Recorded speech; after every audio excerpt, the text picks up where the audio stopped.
A low hill rises above the plain of northwestern Turkey, close enough to the Dardanelles Strait that ships passing between the Aegean and the Black Sea have sailed within sight of it for thousands of years. For most of those thousands of years, educated people agreed on exactly one thing about this hill. Nothing important had ever happened here.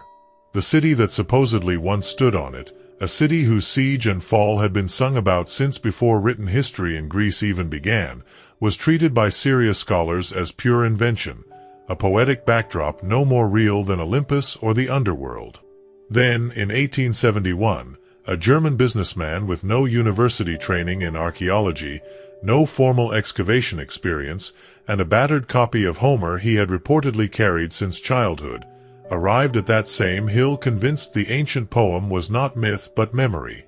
He was not simply wrong about where to dig. He was, according to nearly everyone who mattered in the academic world at the time, wrong about the entire premise, chasing a bedtime story with a shovel. What he found underneath that hill should not have existed at all, and by the time he was finished digging, the story of Troy had stopped being literature and started being history. There is more here for you, if you would like it. If you find a place like this one, quiet, patient, built for the long dark of a winter night, consider subscribing, so the channel can keep finding you when you need it most. And for those who would like a little more, channel members receive early access to every documentary before it appears here, and a quiet way to support the slow work these stories take to make. Tonight, though, we go back to the hill. What that businessman actually found, what he destroyed in the process of finding it, who deserves the real credit for identifying the site in the first place, and what 9 separate buried cities stacked one on top of another can and cannot tell us about a war fought over a stolen queen, form one of the most contested and most really revealing stories in the entire history of archaeology.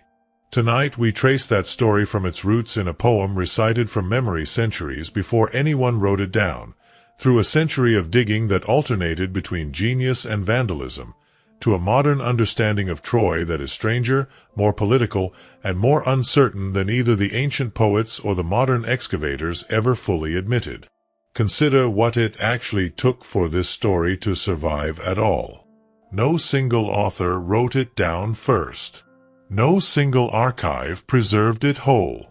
It passed through the mouths of professional singers reciting from memory across many generations before anyone thought to fix it in writing, and it survived that entire process accurate enough, in its broad outline, that when someone finally went looking for the physical place it described, the place turned out to be there. Consider what it actually took for a story like this to survive centuries of professional dismissal and still turn out to be worth taking seriously.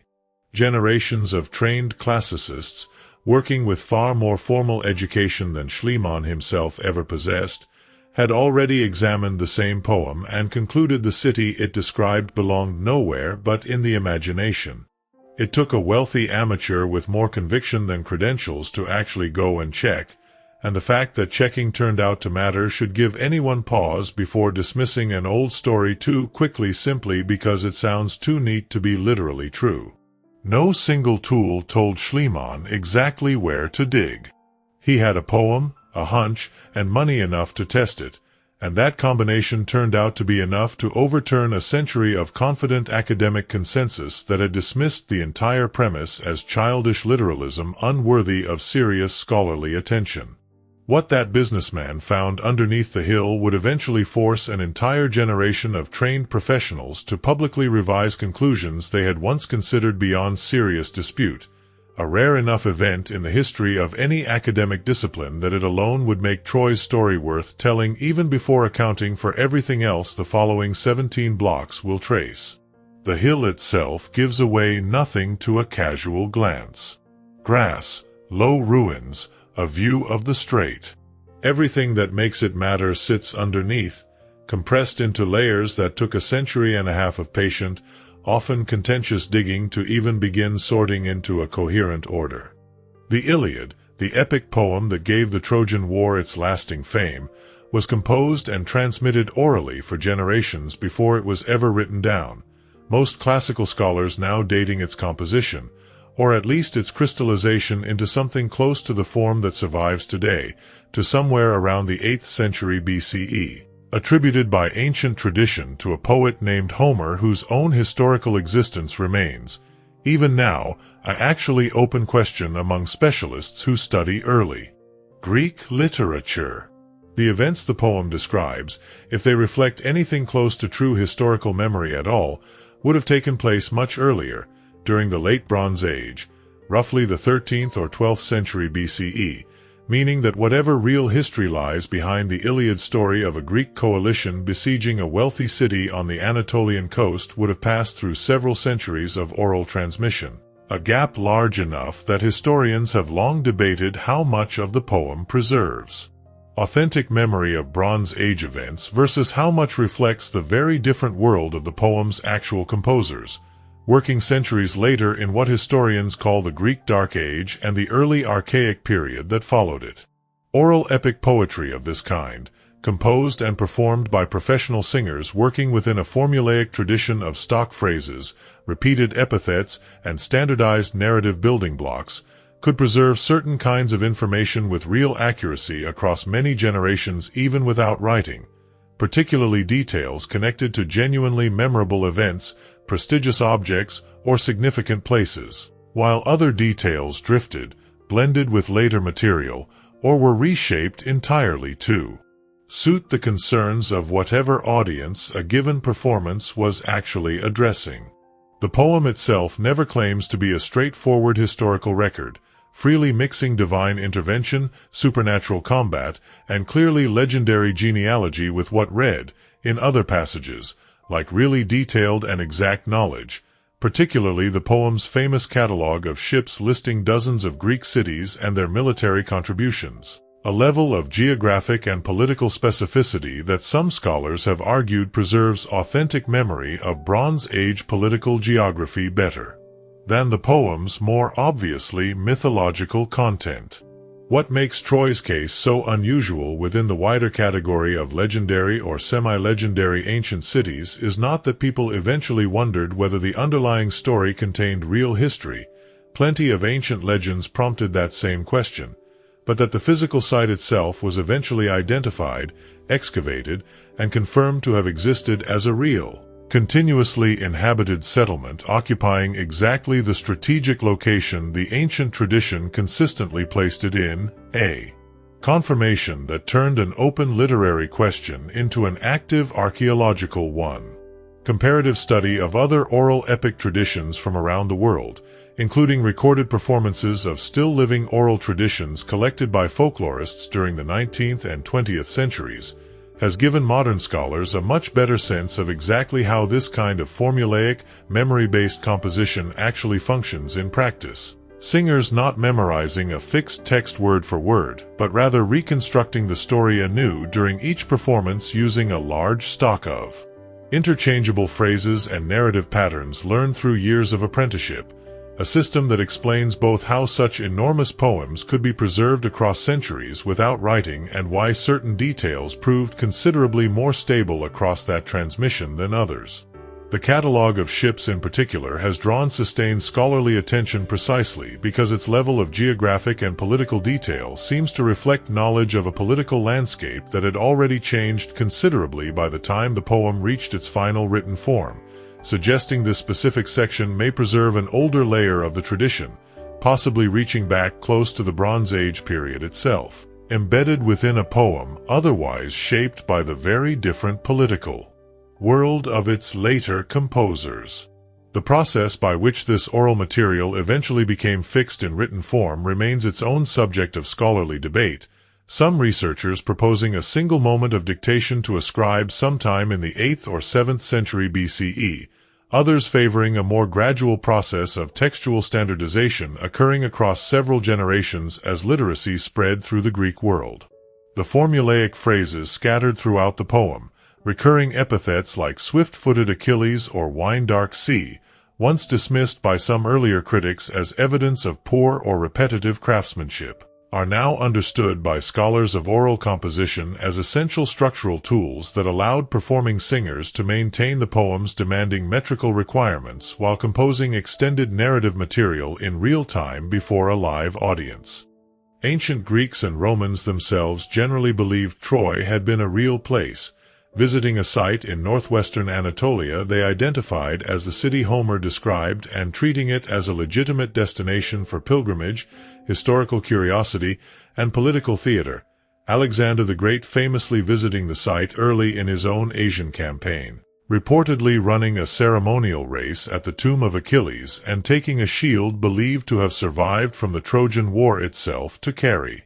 with him as a talisman through his subsequent conquests. The Romans took this connection considerably further, developing an elaborate origin myth tracing their own city's founding lineage directly back to Aeneas, a Trojan prince who supposedly escaped the city's fall and eventually made his way to Italy, a foundational legend celebrated most famously in Virgil's Aeneid and one that gave Rome's own ruling elite, including Julius Caesar's family specifically, an actually useful claim to ancient and prestigious ancestry connecting their own political authority all the way back to the legendary Trojan royal house. This ancient confidence that Troy had been a real, physically locatable place persisted through the Roman period and into late antiquity, with various ancient writers describing visits to ruins in northwestern Anatolia they identified specifically with Homer's Troy, though the precise location and the exact physical remains these ancient visitors were actually looking at became,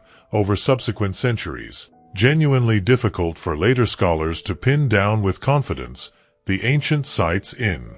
question falling into obscurity along with much of the wider region's classical heritage during the medieval period that followed. By the 18th century, as European classical scholarship developed increasingly rigorous and increasingly skeptical methods for evaluating ancient literary sources, confidence that Troy had ever been a really real place began eroding much, growing numbers of scholars treating the entire Trojan War narrative as pure literary invention, a compelling story with no more historical substance than the mythological wars fought by the Greek gods themselves, a skeptical consensus that had become, by the middle of the 19th century, close to the dominant position among serious classical scholars working across Europe.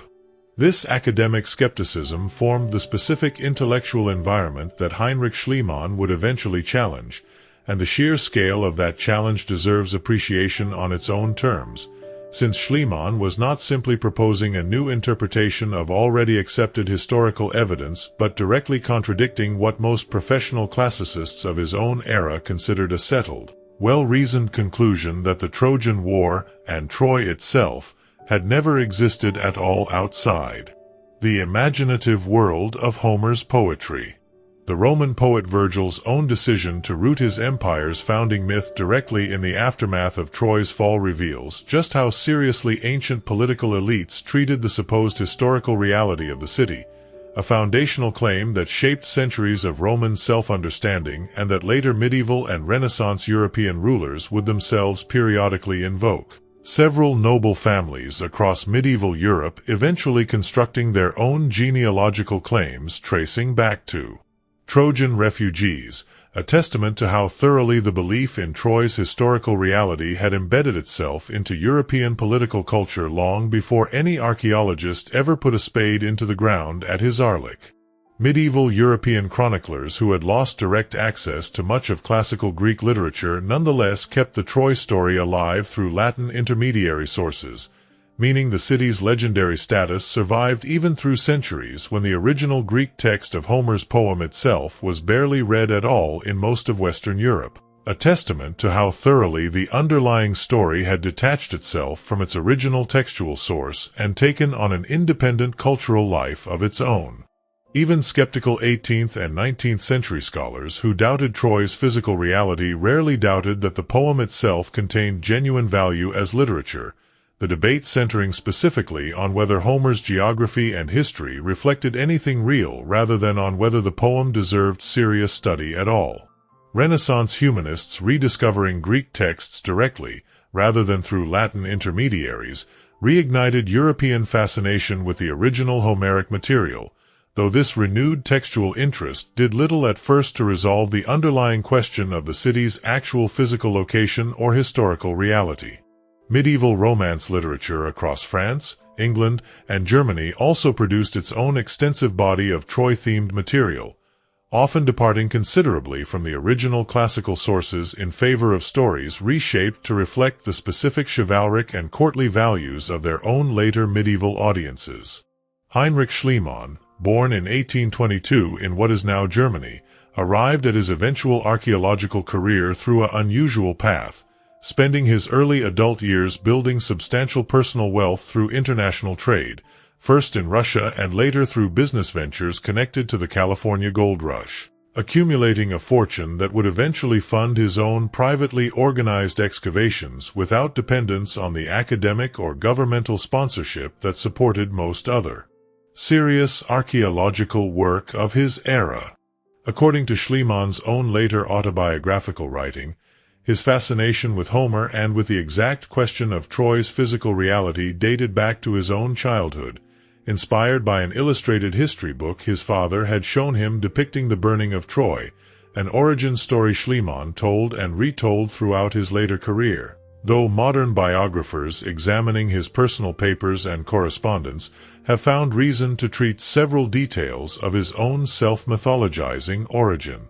story with considerable skepticism, Schliemann having demonstrated, across multiple documented instances throughout his life, a willingness to embellish or entirely invent details of his own biography when doing so served his broader reputation and his broader narrative of destiny fulfilled. Schliemann had no formal training in archaeology, classical philology, or ancient history when he began seriously pursuing his Troy project during the late 1860s, his relevant expertise consisting instead of self-directed reading, considerable linguistic ability, having learned multiple languages largely through his own independent study, and an intense personal conviction, bordering on genuine obsession, that Homer's poem contained accurate topographical detail enough to identify Troy's actual physical location if someone simply took the text seriously enough as a literal geographic guide. This combination of true dedication, substantial personal wealth, complete absence of formal disciplinary training, and a personality that struck many contemporaries as simultaneously brilliant and actually difficult, prone to exaggeration, self-promotion, and outright fabrication when it suited his purposes, made Schliemann a deeply controversial figure among professional scholars even before he began digging, a reputation that would only grow more complicated once his actual excavation results started forcing the academic establishment to grapple with findings a self-taught amateur had achieved. Schliemann's business career itself deserves closer attention than the popular romanticized version of his biography typically affords it, since the specific skills that made him a successful international trader, careful record-keeping, aggressive negotiation, and a genuine talent for languages that allowed him to operate fluently across multiple linguistic and cultural contexts, translated directly into the practical capabilities that made his later excavation project possible at all: funding, organizing, and personally directing a major international dig required exactly the kind of logistical competence that 2 decades of commercial trading had already taught him, even if it taught him nothing whatsoever about proper archaeological method. Contemporaries who knew Schliemann personally described a man capable of genuine charm and genuine intellectual passion in one conversation and calculated self-interest in the next, a duality that shows up repeatedly throughout the documented record of his professional relationships, very few of his collaborators emerging from extended contact with him without at least some degree of eventual friction or outright falling out. Schliemann's personal wealth by the time he turned his full attention to Troy has been estimated by later biographers at a sum considerable enough to fund years of excavation work entirely from his own resources without needing to secure the kind of institutional or governmental sponsorship that constrained nearly every other major excavation of his era. Schliemann taught himself ancient Greek specifically to read Homer in the original language, a project he pursued with the same intense, almost compulsive discipline he applied to every other language he acquired, treating linguistic mastery as a prerequisite for the kind of direct, literal engagement with the text he believed his eventual excavation would require. Schliemann's earlier career had also taken him briefly to California during the gold rush period, where he established a banking operation serving miners and prospectors, a venture that added considerably to his growing personal fortune and that gave him first-hand experience operating in exactly the kind of chaotic, opportunity-driven frontier environment that would later characterize his own approach to archaeological excavation.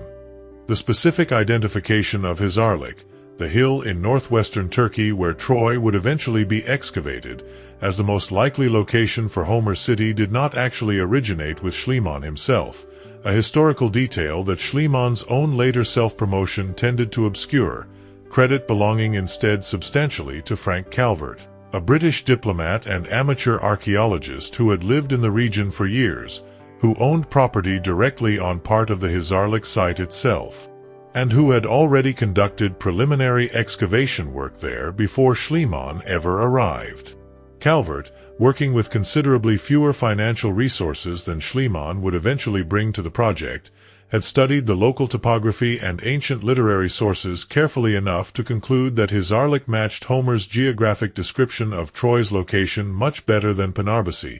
a nearby alternative site that other contemporary scholars favored, and Calvert shared this conclusion, along with considerable practical local knowledge and even direct access to his own family's property on the site, with Schliemann when the two men connected in the late 1860s. The professional relationship between Calvert and Schliemann deteriorated over subsequent years, Schliemann's own published accounts of the excavation increasingly minimizing or omitting Calvert's crucial early contribution while emphasizing his own singular vision and singular credit for the discovery, a pattern of self-promotion that modern historians of archaeology have worked to correct, restoring Calvert's genuinely essential role in identifying the site as an accurate and historically important part of the full Troy discovery story rather than a minor footnote to Schliemann's own dramatized personal narrative. This dynamic between the two men, one supplying local expertise, careful preliminary research, and direct property access, the other supplying the financial resources, the public fame, and the relentless self-promotional energy necessary to turn a promising hypothesis into an internationally famous discovery, illustrates a pattern that recurs throughout the history of archaeology more broadly. Expeditions and discoveries credited overwhelmingly to whichever figure proved most effective at capturing public and academic attention, regardless of how the actual underlying intellectual and practical labor was really distributed among the people actually involved. Calvert's own excavation efforts at Hizarlik, though limited by his considerably smaller personal resources compared to Schliemann's eventual fortune, had already recovered enough preliminary evidence,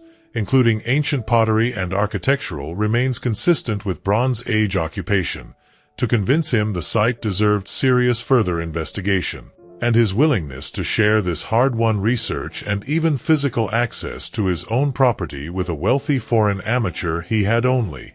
recently met reflects a scholarly generosity that Schliemann's subsequent treatment of him in his own published accounts did remarkably little to repay in kind. Calvert would go on to assist several other archaeologists working in the wider region throughout his own career, his reputation among specialists gradually recovering the recognition it deserved even as popular accounts of the Troy discovery continued for decades to credit Schliemann almost exclusively. A historical injustice that only began receiving serious correction once professional historians of archaeology started examining the full documentary record more carefully during the 20th century. The imbalance in how history initially credited these two men reflects a pattern that recurs throughout the story of 19th-century archaeology more broadly.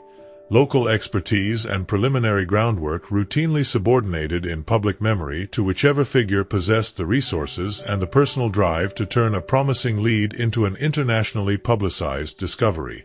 Modern historians have proposed that the specific personality traits separating Calvert and Schliemann, one cautious, methodical, and content to build a case gradually, the other impatient, dramatic, and eager for immediate public recognition, may have been just as decisive in determining who eventually received credit for the discovery as any difference in the actual quality or accuracy of their respective research.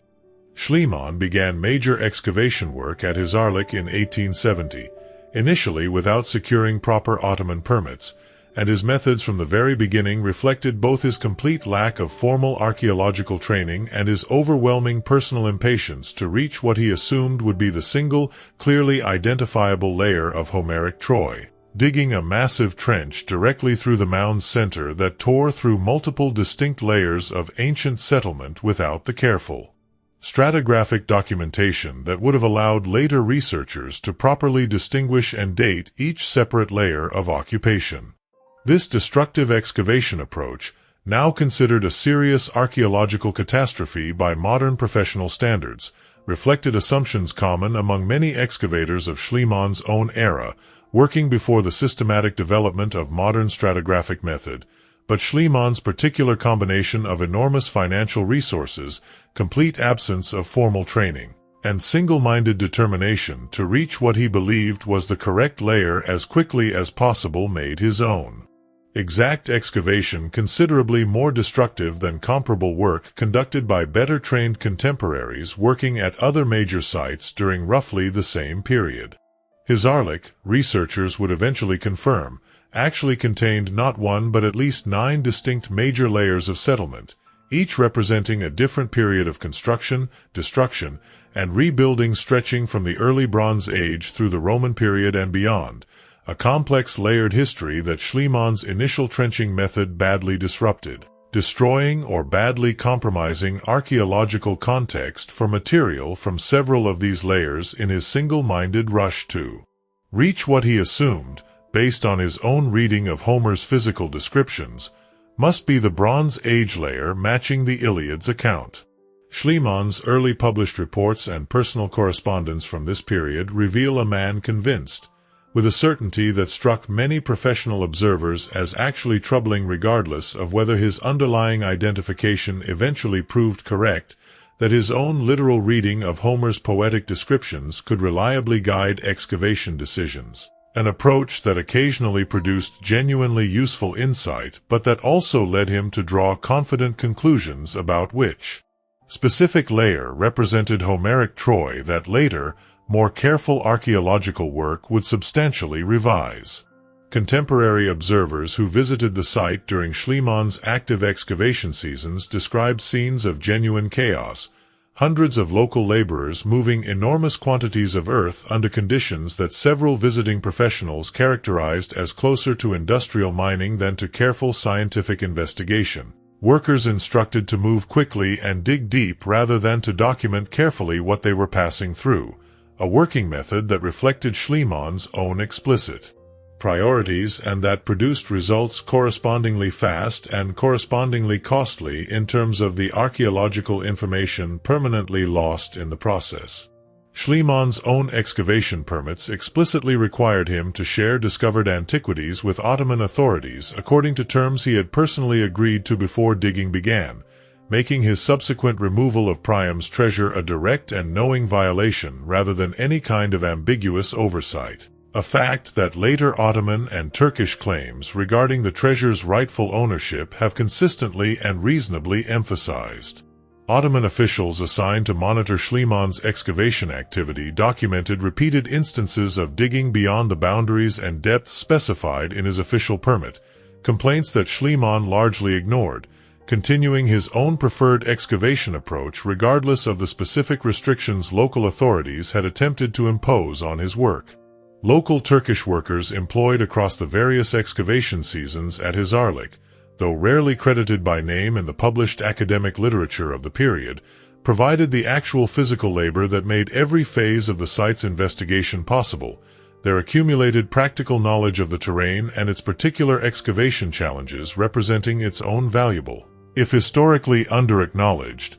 contribution to the project's eventual results. Schliemann's second wife Sophia, a young Greek woman he had specifically sought out partly for her ability to help him engage more directly with the ancient Greek cultural and linguistic heritage he found so compelling, participated in various aspects of the excavation over subsequent years, though her actual documented role during the specific dig seasons remains considerably more modest than the mythologized public image built around the famous treasure photograph would suggest.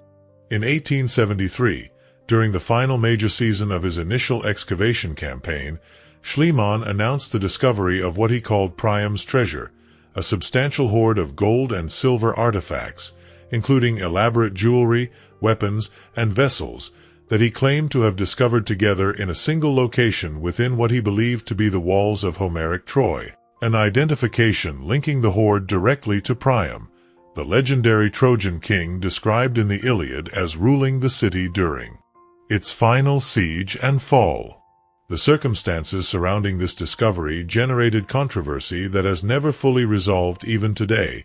Schliemann's own account of finding the treasure changing in certain details across different versions he told over subsequent years, and later researchers examining his site notebooks and correspondence have raised genuine questions about whether all the objects included in the treasure were actually found together in a single find spot as Schliemann publicly claimed, or whether he may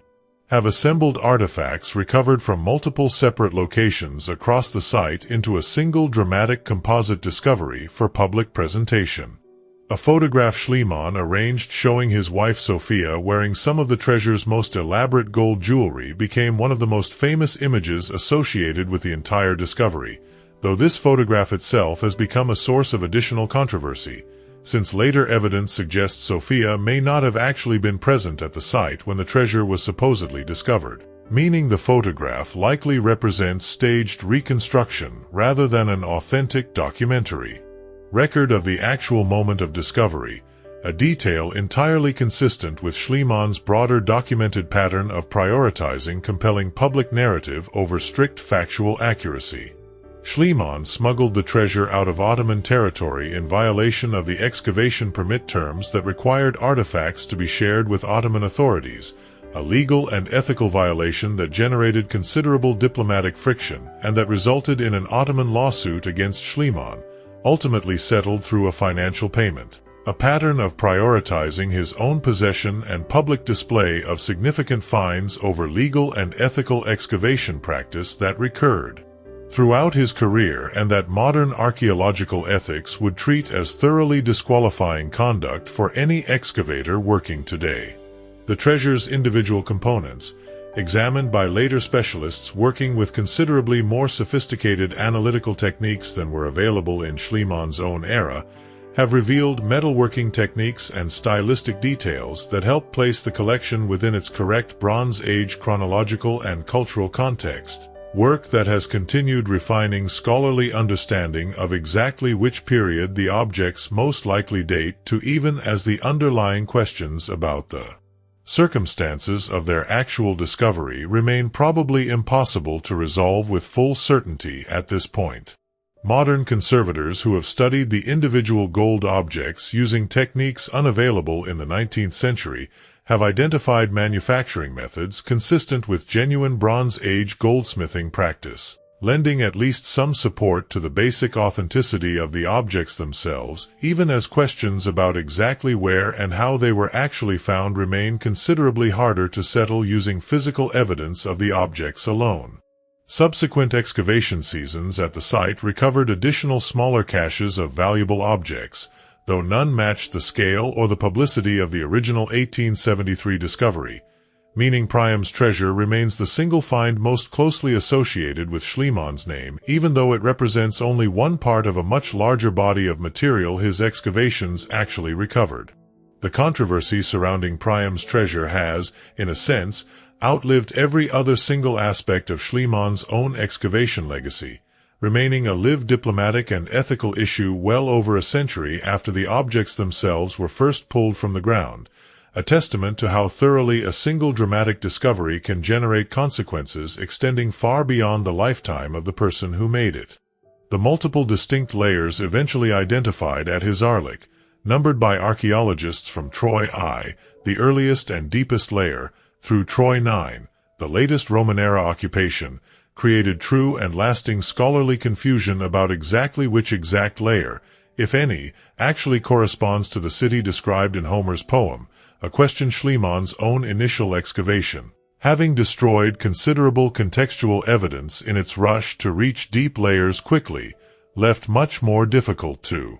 resolve than more careful excavation might have managed. Schliemann himself initially identified Troy II, a earlier Bronze Age layer, as the Homeric city, based substantially on the discovery of Priam's treasure within that layer's remains, though this identification would later prove chronologically impossible once more precise dating methods confirmed Troy II actually predated the presumed Trojan War period by well over 1,000 years, meaning whatever the treasure actually represented, it could not have belonged to any figure connected to the war Homer's poem describes. Wilhelm Dorpfeld, a professionally trained German architect and archaeologist who worked alongside Schliemann during his later excavation seasons and who continued excavation work at the site after Schliemann's death in 1890, brought considerably more rigorous stratigraphic method to the project than Schliemann's own earlier work had achieved, eventually proposing that Troy VI, a later and more substantial layer showing clear evidence of monumental fortification walls and a really prosperous, well-organized settlement, represented a far more plausible candidate for Homeric Troy than the much earlier and more modest Troy II-layer Schliemann had originally championed. Dorpfeld's more careful re-examination of the site's stratigraphy represented a methodological improvement over Schliemann's earlier, cruder excavation approach, though even Dorpfeld's own conclusions would face further revision from subsequent excavators working with progressively more sophisticated dating techniques and more systematic recording standards than either Schliemann or Dorpfeld had access to during their own respective excavation careers at the site. The sheer scale of this stratigraphic confusion becomes clearer when considering that Troy I dates to roughly 3000 BCE while Troy IX extends into the Roman imperial period well over 3000 years later,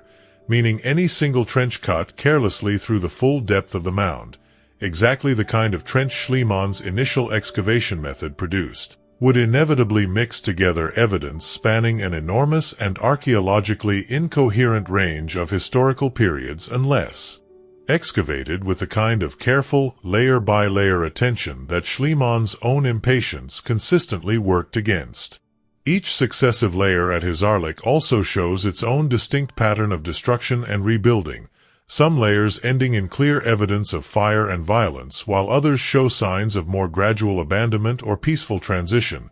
meaning the mound's full 9-layer history actually contains several separate destruction events spread across 3 millennia, only one of which, if any, corresponds to the specific war Homer's poem describes. Modern archaeologists studying the site's full sequence now generally divide several of these 9 broad layers into further sublayers, meaning the true number of distinct construction phases at Hisarlik across its full occupational history actually runs considerably higher than the simple 9-layer numbering system commonly used in popular accounts might initially suggest. Visitors examining the site's exposed stratigraphic sections today can, with the help of trained guides, actually see the physical boundaries between several of these numbered layers directly in the excavated cross-sections, dark bands of ash and rubble marking destruction events separating lighter layers of ordinary accumulated occupation debris. Carl Blegen, an American archaeologist who led a fresh excavation campaign at Hisarlik during the 1930s, brought more rigorous modern archaeological methodology to the site than either Schliemann or Dorpfeld had achieved, conducting careful, systematic stratigraphic excavation that allowed for precise identification and dating of the site's various layers. And Blegen's work led him to propose that Troy VIIA, a sublayer within the broader Troy VI period showing clear evidence of violent destruction by fire and hasty, crowded rebuilding immediately preceding that destruction, represented an even more compelling candidate for the Troy of Homer's War than Dorpfeld's earlier Troy VI identification. The archaeological evidence Blegen recovered from Troy VIIA included signs consistent with a genuine military siege and violent destruction, burned structures, scattered human remains showing evidence of violent death, and evidence that the settlement's population had been living under crowded, stressed conditions immediately before its final destruction, physical evidence that, while it cannot confirm the narrative details of Homer's poem, remains actually consistent with the broad outline of a city destroyed through warfare during roughly the correct period for the traditional dating of the Trojan War. Blegin's chronological placement of Troy Adia's destruction, based on careful analysis of pottery styles and other datable material recovered from the layer, situated the event at approximately 1180 BCE, a date reasonably consistent with ancient Greek traditions dating the Trojan War to sometime in the 12th or 13th century BCE. Though the precise correspondence between this archaeologically dated destruction event and the specific war Homer's poem describes remains, even with Blegin's considerably more rigorous evidence, a matter of interpretation rather than definitive proof. What Blegin's work established with true confidence, regardless of the unresolved question of whether Troy Adia's destruction specifically matches Homer's narrative, is that his Arlik was a real, continuously significant settlement occupying a strategically important location controlling access to the Dardanelles Strait throughout the Bronze Age. A settlement that experienced at least one violent destruction event at approximately the traditionally accepted time period for the Trojan War. Evidence much more substantial than the pure literary skepticism that had dominated academic opinion before Schliemann's original excavations began. Blegin's excavation notebooks, preserved and still consulted by researchers today, document a level of careful daily record-keeping entirely absent from Schliemann's own working method decades earlier. Each context, each layer, each recovered object logged with a precision that allowed Blegin's own conclusions to be checked, questioned, and built upon by later researchers in a way that Schliemann's considerably less systematic records never permitted with anything close to the same confidence. Blegin's American-led excavation also brought a considerably larger and more specialized research team than Schliemann's own operation had ever employed, including dedicated pottery specialists and trained draftsmen responsible for detailed architectural recording. A division of specialized labor that reflected how thoroughly professional archaeological practice had matured in the roughly 6 decades separating his work from Schliemann's original excavation seasons. Blegin's identification of Troy VIIA as the most likely Homeric candidate has remained the dominant scholarly position for decades since, though it has never achieved complete unanimous agreement, some specialists continuing to argue for Troy VI instead based on that layer's more impressive fortification architecture and clearer evidence of sustained prosperity. Blegin published his complete findings across 4 substantial scholarly volumes released between 1950 and 1958, a comprehensive documentation standard considerably beyond anything Schliemann himself had ever produced, and these volumes remain foundational reference material that researchers working at the site continue consulting today. Blegin's team also included his wife Elizabeth, who worked alongside him as a genuine research partner rather than a peripheral assistant, part of a broader if still uneven shift during this period toward recognizing women's substantive intellectual contributions to archaeological fieldwork that had often gone uncredited in earlier generations of excavation reports. The Cincinnati team Blegin led also pioneered systematic use of comparative pottery chronology developed from parallel excavations at other Aegean sites, allowing far more precise cross-reference dating than had been available to any earlier excavator working at Troy in isolation from the wider comparative archaeological record. Modern archaeological work at Troy, conducted under the direction of German archaeologist Manfred Korfmann beginning in 1988 through an international collaborative team including American and Turkish researchers, brought dramatically more sophisticated methodology to the site than any previous excavation campaign had achieved, including geophysical survey techniques that revealed the full extent of the ancient settlement extended beyond the citadel mound itself, encompassing a substantial lower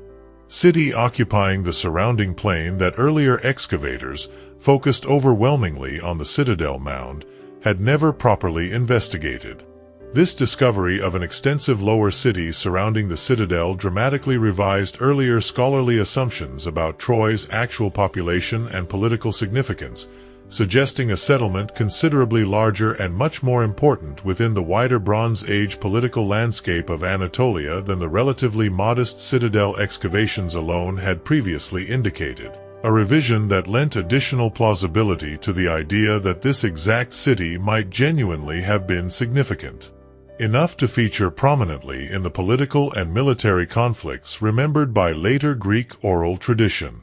Korfmann's excavation team also uncovered a substantial defensive ditch surrounding the lower city, along with evidence of fortification and organized urban planning consistent with a really significant regional political and economic center, findings that, when combined with independent evidence discussed in the following block connecting Troy to Hittite diplomatic records from the same period, substantially strengthened the case that Bronze Age Troy occupied a position of real regional importance rather than existing as merely a modest coastal settlement that later poetic tradition had simply exaggerated into legendary significance. The Korfmann excavations, while representing methodological advancement over every previous excavation phase at the site, also generated their own academic controversy, particularly regarding how confidently the team's public statements connected their archaeological findings to the historical reality of Homer's Trojan War narrative. Some classical scholars arguing that Korfmann and his collaborators occasionally overstated the direct connection between archaeological evidence and poetic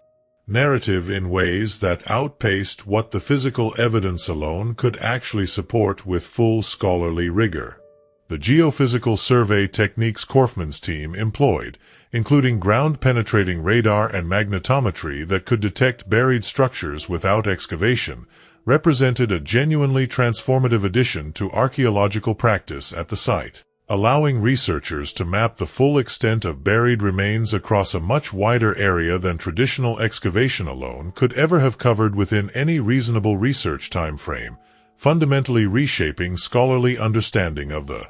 settlement's true scale in the process. The lower city Korfmann's team identified extended across an area considerably larger than the Citadel Mound alone, suggesting a total settlement population during the Late Bronze Age considerably greater than earlier excavators, working only within the fortified citadel itself, had ever suspected the site could have supported. Korfmann's team also recovered evidence of extensive trade connections linking Bronze Age Troy to distant regions across the eastern Mediterranean and beyond, imported pottery, metal objects, and other goods confirming the settlement's active participation in long-distance exchange networks that connected it economically and politically to a much wider ancient world than earlier excavators had fully appreciated.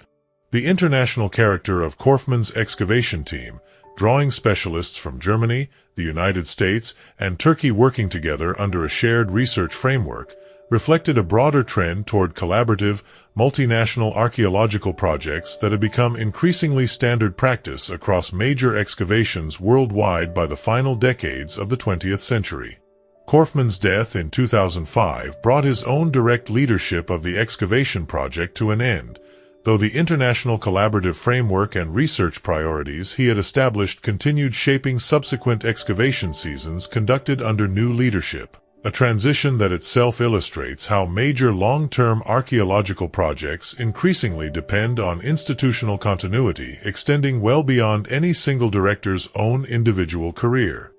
Independent evidence for Bronze Age Troy's genuine historical and political significance comes from an entirely separate source: Hittite diplomatic and administrative records recovered from excavations at Hattusa, the Hittite imperial capital in central Anatolia, records that repeatedly reference a place called Wilusa, a name that most specialists in Anatolian historical linguistics now consider linguistically consistent with the Greek name Ilios, an alternative name for Troy used throughout Homer's poem alongside the more familiar name Troy itself. These Hittite records describe Wilusa as a true vassal kingdom within the broader Hittite imperial sphere of influence, located in northwestern Anatolia in a position consistent with Izarlik's own geographic location, and some of these same records reference ongoing political tension and periodic conflict involving a power the Hittites called Ahiawa, a name many specialists now believe refers to the Mycenaean Greeks themselves, or at least to a specific major Mycenaean Greek political power, operating in the wider Aegean region during this same historical period. If these identifications are correct, and while scholarly debate continues regarding certain exact details, the broad correspondence between Wilusa and Troy, and between Ahiawa and Mycenaean Greek political power, has gained considerable acceptance among specialists working in Hittite and Bronze Age Aegean history. These Hittite records would provide independent, contemporary Bronze Age documentary evidence for exactly the kind of tension between a Greek-speaking power and a kingdom located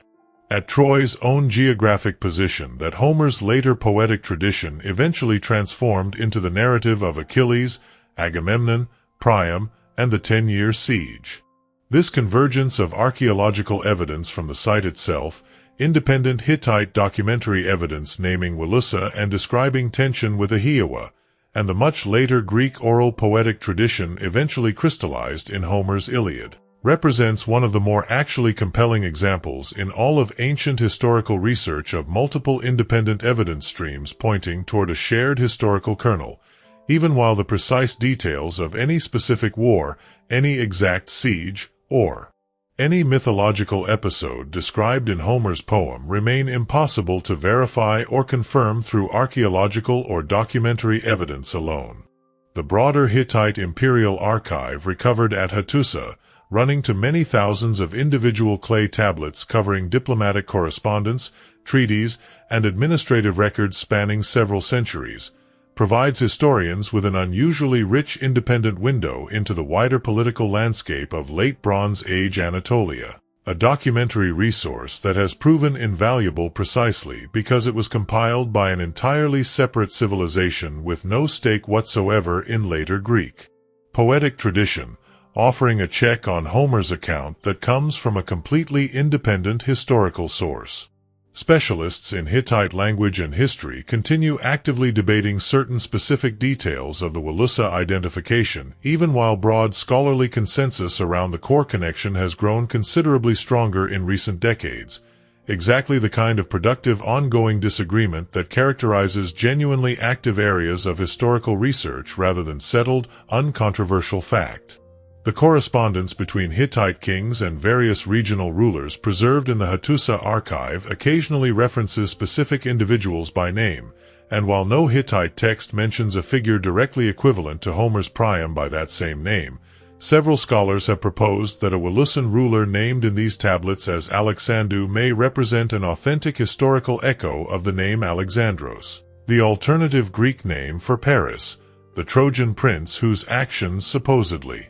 triggered the entire war in Homer's account. The broader field of Hittitology itself only developed as a serious academic discipline during the 20th century, following the decipherment of the Hittite language from the tablets recovered at Hattusa, meaning much of the specific evidence connecting Wilusa to Troy has only become available to scholars relatively recently compared to the much longer history of classical Homeric scholarship itself. The question of whether a specific Trojan War actually occurred exactly as Homer describes it, complete with the poem's exact cast of named heroes, its 10-year timeline, and its climactic wooden horse stratagem, remains fundamentally different from and harder to answer than the more basic question of whether Troy itself was a real place that experienced genuine conflict during the Bronze Age. And most serious historians and archaeologists working on this question today maintain a careful distinction between these two separate issues rather than treating archaeological confirmation of Troy's physical existence as equivalent to confirmation of Homer's narrative details. The most widely accepted scholarly position today treats the Iliad as a work of poetic literature that likely drew on some kernel of true historical memory, possibly involving multiple separate historical conflicts or raids compressed and combined across centuries of oral transmission into a single dramatic narrative focused on one specific 10-year siege, rather than treating the poem as either a straightforward historical record on one extreme or complete literary fantasy with no historical basis whatsoever on the other. Specific narrative elements within the poem that once struck skeptical modern readers as obviously fantastical invention, including certain details of Bronze Age warfare, weaponry, and social organization the poem describes, have in some cases found corroboration through archaeological evidence from other Bronze Age sites, suggesting the oral tradition preserved authentic memory of certain material and social details even while other elements, particularly the poem's extensive divine intervention and clearly mythological content, remain understood as literary and religious elaboration added during the poem's long process of oral composition and transmission. The wooden horse stratagem specifically, perhaps the single most famous element of the entire Trojan War narrative, has no direct archaeological corroboration, and most historians treat it as likely literary invention or symbolic elaboration, possibly representing a poetic transformation of some more mundane historical event, a bribed guard, a breached gate, a natural disaster interpreted afterward as divine intervention, into the dramatic and memorable image that has defined popular understanding of Troy's fall for well over 2,000 years since the story was first told. Some scholars have proposed that the 10-year siege described in Homer's poem may itself represent a poetic compression of multiple separate conflicts occurring across a longer span of years, or possibly even a conflation of several distinct historical episodes involving different Anatolian coastal cities, folded together over centuries of oral retelling into the single unified narrative focused specifically on Troy that eventually reached its fixed poetic form sometime around the 8th century BCE. Archaeologists working on comparable Bronze Age destruction layers at other Anatolian and Aegean sites have documented broadly similar patterns of violent conflict and settlement disruption during roughly the same historical period, part of a wider era of political instability and collapse affecting much of the eastern Mediterranean world toward the end of the Bronze Age, a context that makes a genuine historical conflict at Troy during this same turbulent period considerably more plausible than it might otherwise appear in isolation. This proposed connection between Alexandru and Alexandros remains debated rather than confirmed, but it illustrates exactly the kind of cautious, evidence-based speculation that characterizes serious modern scholarship on this question, researchers noting intriguing correspondences without overstating what the fragmentary evidence can actually prove with confidence. Classicists studying the poem's internal consistency have also noted that certain military and social details described in the Iliad, including specific types of armor, weapons, and burial customs, correspond more closely to Bronze Age practice than to the considerably different practices of the poem's own later Iron Age composers, evidence often cited as supporting genuine, if imperfect, transmission of authentic period detail across the intervening centuries. The broader collapse of late Bronze Age palace civilizations across the eastern Mediterranean, affecting Mycenaean Greece, the Hittite Empire, and various other regional powers within roughly the same general historical period the Trojan War is traditionally dated to, has led some historians to situate whatever conflict actually occurred at Troy within this much larger pattern of regional instability and systems collapse, rather than treating it as an isolated event disconnected from the wider crisis reshaping the entire eastern Mediterranean world during this turbulent transitional period. The fate of Priam's treasure following its controversial discovery and Schliemann's illegal removal of it from Ottoman territory involves its own genuinely dramatic and still unresolved modern history, Schliemann eventually donating the collection to Germany, where it was displayed for decades at various Berlin museums as one of the most celebrated archaeological treasures in the country's public collections. A prestigious acquisition that helped cement Schliemann's own reputation despite the serious ethical and legal problems surrounding how the collection had actually been obtained and exported in the first place. During the closing stages of the Second World War, as Soviet forces advanced into Berlin, the treasure was moved for safekeeping and subsequently disappeared from public knowledge entirely for decades, its actual fate remaining unknown even to most researchers until the early 1990s. When Russian authorities finally confirmed that Soviet forces had seized the collection during the war's final chaotic period and transported it to Moscow, where it had remained in undisclosed storage at the Pushkin Museum for nearly half a century without public acknowledgement of its survival or its actual location. This revelation triggered ongoing diplomatic disputes between Germany, Russia, and Turkey that remain really unresolved even today, each nation asserting its own claim to rightful ownership based on different legal and historical arguments, Germany citing its original legal acquisition from Schliemann, Russia citing its wartime seizure under terms it considers legitimate reparations, and Turkey citing the original illegal removal of the treasure from Ottoman territory in violation of the excavation permit terms Schliemann had explicitly agreed to and then explicitly violated. The treasure remains on display at the Pushkin Museum in Moscow today, a striking modern epilogue to a discovery already surrounded by controversy from its very first announcement, the physical objects themselves having traveled from Ottoman soil to Imperial Germany to Soviet Russia to the modern Russian Federation, their legal and moral ownership status remaining as unresolved as the underlying historical questions surrounding Schliemann's own original, ethically compromised excavation methods. The treasure's decades of hidden storage at the Pushkin Museum only came to public light following the collapse of the Soviet Union, when a new generation of Russian archivists and museum officials, operating under considerably more open institutional conditions than their Soviet-era predecessors, began systematically reviewing wartime acquisition records that had previously remained classified, eventually leading to the treasure's formal public exhibition in Moscow for the first time since its wartime disappearance nearly 50 years earlier. German cultural officials have continued periodically raising the question of the treasure's return through diplomatic channels, though the underlying legal complexity involving 3 separate national claims has so far prevented any resolution, meaning the objects remain, for now, a permanent fixture of the Pushkin Museum's own collection regardless of the unresolved international disputes surrounding their rightful ownership. Some art historians have argued the treasure's stylistic qualities show closer affinity to Anatolian metalworking traditions than to mainland Greek styles of comparable date, a detail that, if accurate, would be entirely consistent with the objects originating from a genuinely Anatolian Bronze Age context rather than representing imported Greek material, lending further circumstantial support to their connection with the actual historical Troy. Exhibition curators at the Pushkin Museum have structured the treasure's current public display specifically to acknowledge its complicated and contested modern history, information panels addressing the ongoing international dispute directly rather than presenting the objects as a simple, uncontroversial museum acquisition.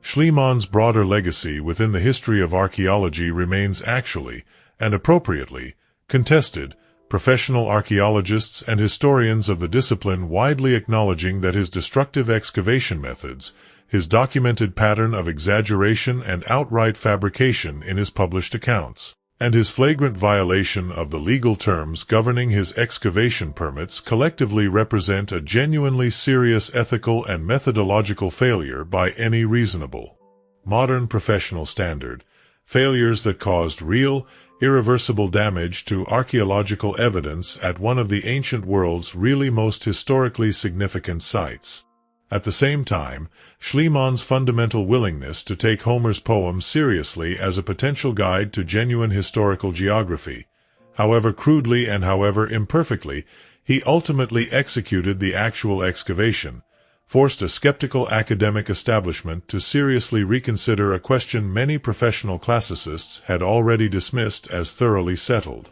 And whatever the serious flaws in his own exact methods, his initial excavations did successfully identify and begin the process of properly investigating a site that later, considerably more careful archaeological work would confirm held true and substantial historical significance extending across many centuries of Bronze Age and later occupation.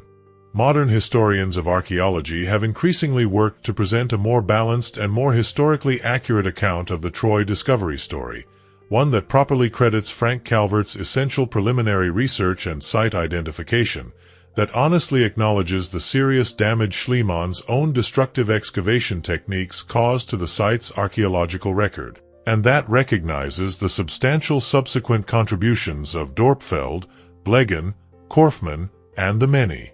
other researchers whose more careful, more methodologically rigorous work across the following century actually built the detailed, nuanced understanding of Troy's history that exists today. This more complete and more honest accounting stands in genuine contrast to the simplified popular narrative that still sometimes circulates, crediting Schliemann alone with single-handedly proving Homer right through pure inspired conviction, a narrative that, however dramatically satisfying, much understates both the collaborative and cumulative nature of the actual century-long archaeological process involved and the real, lasting damage that Schliemann's own individual excavation choices actually inflicted on the physical evidence later researchers were left working to interpret and reconstruct.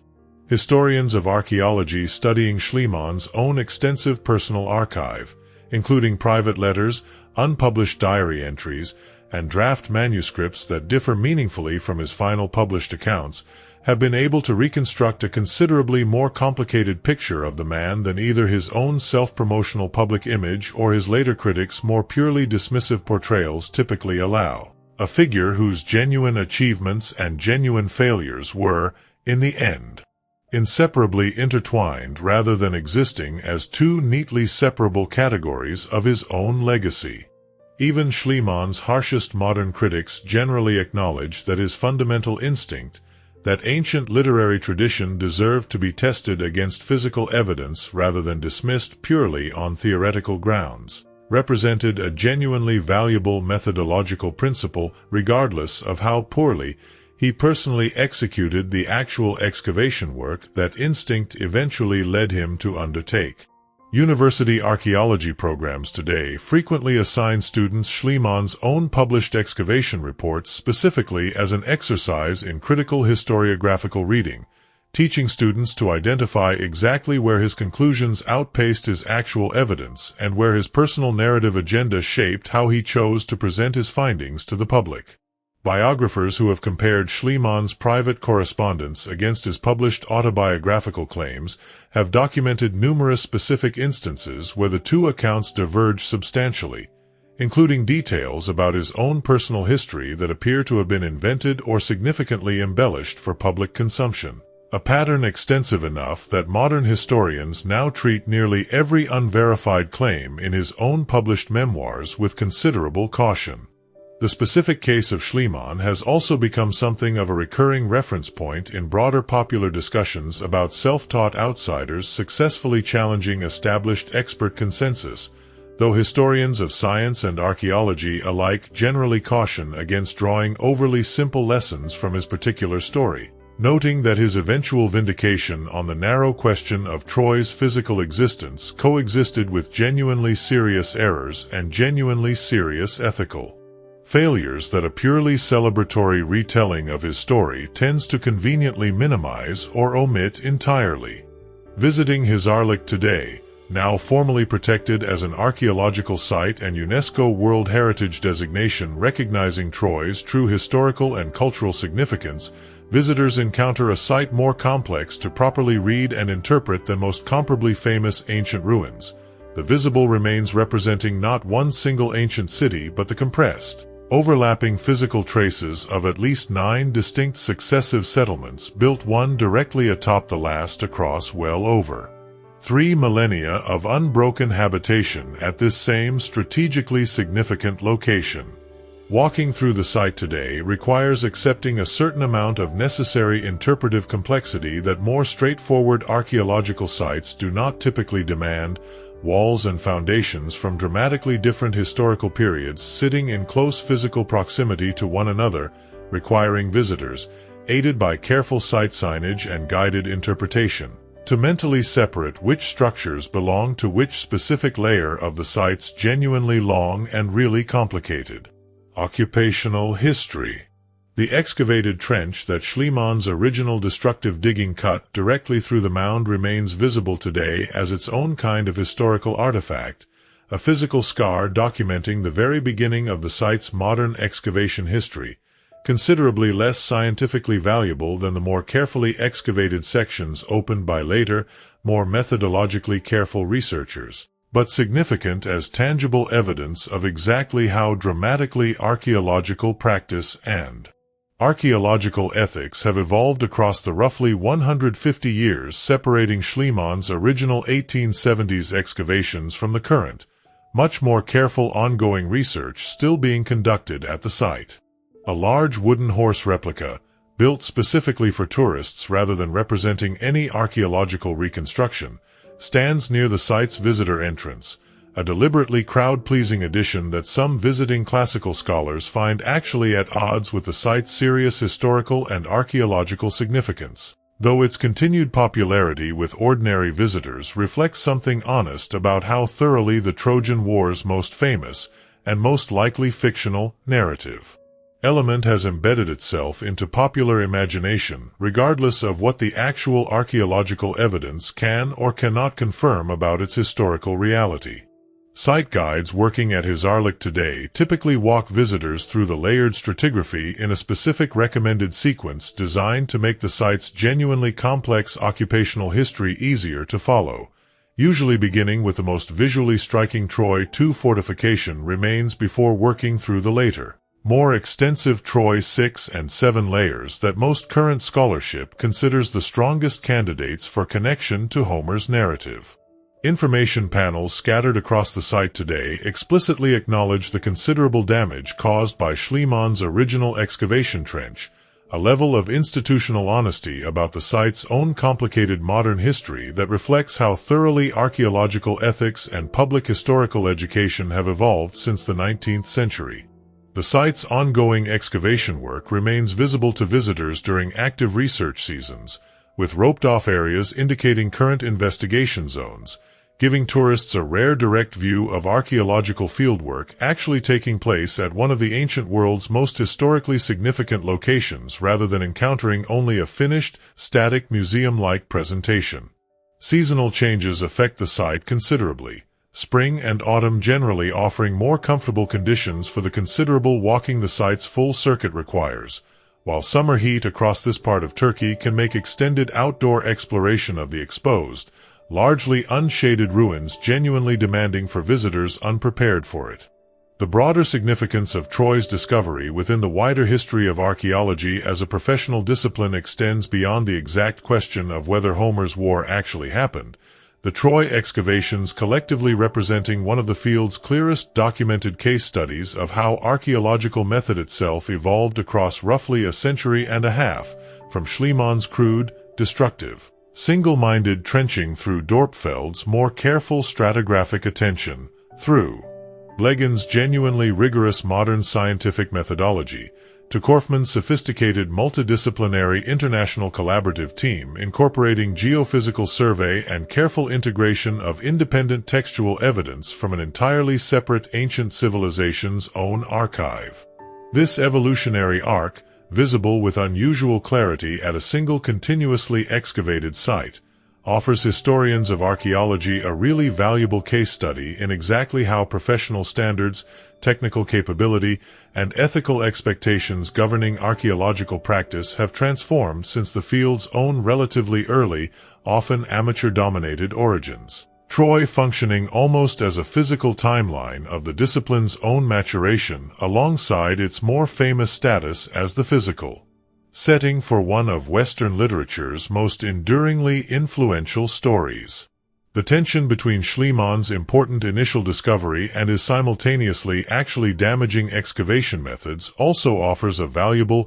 still relevant cautionary example for contemporary archaeology, illustrating how personal conviction, financial resources, and sheer determination, however genuinely impressive in isolation, can produce real historical discovery while simultaneously inflicting real and permanent damage when unaccompanied by proper methodological training, ethical restraint, and appropriate collaborative humility toward other researchers whose contributions deserve honest, accurate acknowledgement. Troy's layered physical history, 9 cities built one atop another across more than 3,000 years, also offers a really powerful visual and conceptual metaphor for how historical memory itself actually works, later stories building upon, reshaping, and sometimes nearly burying earlier truths, exactly the kind of accumulated, compressed, imperfectly preserved layering that Homer's own oral poetic tradition performed on whatever genuine Bronze Age history actually lay beneath the version of Troy that survives today in the Iliad's enduring verses. This kind of layered methodological history is relatively rare to observe so clearly at a single continuously studied site, most comparable ancient locations having been either excavated once by a single team using whatever standards prevailed at that particular historical moment, or left largely unexcavated until modern methodology had already matured considerably, making Troy's own century and a half of continuous, evolving investigation a genuinely unusual resource for historians studying how archaeological practice itself has changed over time. Students of archaeological method now routinely study the Troy excavations specifically as a teaching case illustrating both what not to do and what proper methodological improvement over time actually looks like in practice, making the site pedagogically valuable to the discipline in ways entirely separate from its own considerable historical and literary significance. This educational value extends well beyond specialist university courses. Museum exhibitions dedicated to the history of archaeology as a discipline frequently featuring the Troy excavations as their central case study precisely because the site's documented history spans nearly the entire modern development of the field from its amateur beginnings through its current scientific maturity.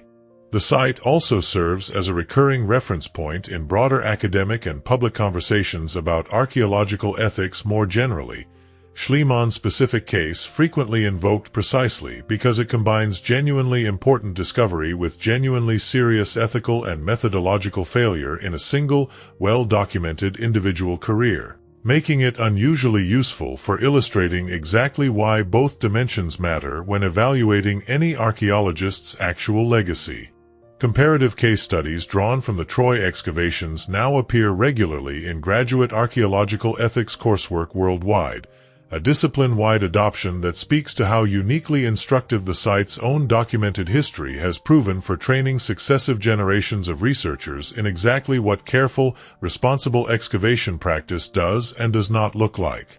Ongoing archaeological research at Troy continues today under Turkish academic leadership, reflecting a broader and welcome shift across the wider field of Anatolian archaeology toward Turkish institutions and Turkish researchers assuming primary direction over major excavation and research programs at sites within their own national territory, a transition away from the pattern of foreign-led excavation that characterized the site's history from Schliemann's original 19th-century work. Through Korfmann's own German-led international team during the 1990s and 2000s. This ongoing research continues refining scholarly understanding of Troy's full occupational sequence, its regional political and economic significance across the Bronze Age, and its later Greek, Roman, and Byzantine period history, work that increasingly incorporates advanced scientific techniques including detailed environmental and climate analysis, genetic study of recovered human and animal remains, and continued refinement of the site's overall chronological sequence using dating methods, considerably more precise than anything available to even Korfmann's own team just a few decades earlier. The site's formal UNESCO World Heritage status, granted specifically in recognition of Troy's exceptional combination of true archaeological significance and enduring cultural and literary importance to world civilization, has helped secure sustained conservation funding and international scholarly attention, ensuring the physical site itself receives the kind of careful, sustained institutional protection that its layered, actually fragile stratigraphy requires for continued scientific study. Across future generations of researchers who will undoubtedly continue revising and refining current understanding just as each successive generation of excavators before them has done. What makes Troy's continued relevance so genuinely unusual among ancient archaeological sites is this ongoing, active dialogue between archaeological science and literary tradition. Professional excavators and researchers continuing to work at a site whose primary claim to enduring fame originates not from its own excavated physical remains alone, but from a poem composed centuries after the city's most historically significant period, a poem that millions of people worldwide continue reading, studying, and finding meaningful today entirely independent of whatever specific archaeological conclusions current excavation seasons happen to be producing. Turkish researchers currently leading work at the site have also placed particular emphasis on integrating the site's full occupational history, including its later Greek, Roman, and Byzantine periods that earlier excavators focused overwhelmingly on Bronze Age layers had sometimes treated as comparatively less interesting, into a more complete and more balanced public presentation of everything the mound actually contains across its full 3,000-year span of human habitation. International academic conferences focused specifically on Troy and Bronze Age Anatolian archaeology continue meeting regularly, bringing together specialists from multiple countries and multiple disciplinary backgrounds to share ongoing findings. A level of sustained international scholarly attention relatively few archaeological sites anywhere in the world manage to maintain across so many consecutive decades. Funding for this ongoing Turkish-led research increasingly draws on a combination of domestic government support and international academic partnerships structured on more equal collaborative terms than the excavation arrangements common during the 20th century, part of a broader pattern of institutional change affecting archaeological practice across Turkey and the wider Near East more generally. Regional development around the site has also expanded considerably in recent decades, improved infrastructure making Troy considerably more accessible to visitors traveling from Istanbul and other major Turkish cities than it was during earlier periods when reaching the relatively remote site required considerably more difficult overland travel. The Turkish Ministry of Culture and Tourism has also invested in expanded on-site museum facilities near the ruins themselves, giving visitors direct access to representative artifacts recovered from across the site's full occupational sequence without requiring travel to more distant national museum collections in Istanbul or Ankara. Tonight, the layered mound at Hisarlik still rises above the plain where the Dardanelles Strait narrows, 9 cities compressed into a single hill, their walls and foundations overlapping across more than 3,000 years of continuous human habitation at one of the ancient world's really most strategically valuable coastal locations, a physical record much more complicated, more damaged by its own discoverer's impatience, and considerably more historically significant than either Homer's ancient audience or Schliemann's own 19th-century critics could have fully anticipated. What actually happened here during the Bronze Age? Whether an exact 10-year siege matching Homer's narrative in every dramatic detail, or a series of separate conflicts and destructions compressed by centuries of oral retelling into a single unified story, or something much more mundane that later poetic imagination transformed into legend, remains uncertain even now, after a century and a half of increasingly sophisticated archaeological investigation conducted by researchers working with tools and standards that Schliemann himself, digging his first crude trench through the mound in 1870, could never have imagined would eventually be brought to bear on the site he was so certain, and so wrong in so many details, that he alone had discovered. What survives with confidence, independent of whatever remains uncertain about the poem's specific narrative details, is that Troy was real, that it stood in exactly the strategic location ancient tradition consistently placed it, that it experienced genuine violence and true destruction at approximately the time period Greek tradition remembered, and that an oral poetic tradition, transmitted by professional singers across centuries without any written record to anchor it, managed to preserve enough authentic geographic, material, and political detail that a self-taught, deeply flawed amateur with a copy of that same poem in his hand could walk directly to the right hill and find, underneath it, exactly the kind of ancient city the story had always insisted was there.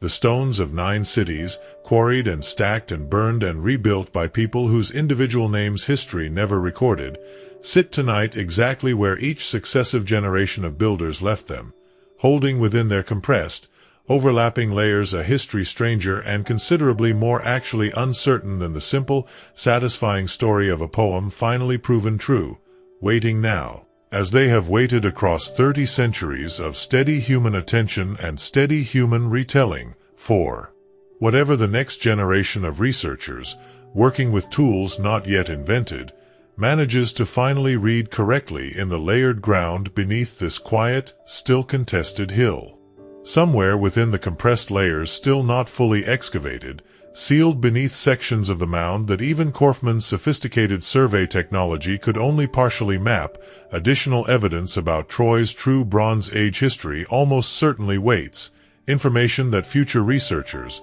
working with methods and technology not yet developed, may eventually recover and interpret in ways no one currently studying the site can fully anticipate. What Homer's audience once accepted purely on faith, that a great city once stood exactly where the old stories placed it, modern visitors can now stand upon directly, walking across ground that has held 9 cities, 3,000 years, and one persistent, imperfect, ultimately vindicated conviction that an old poem was worth believing.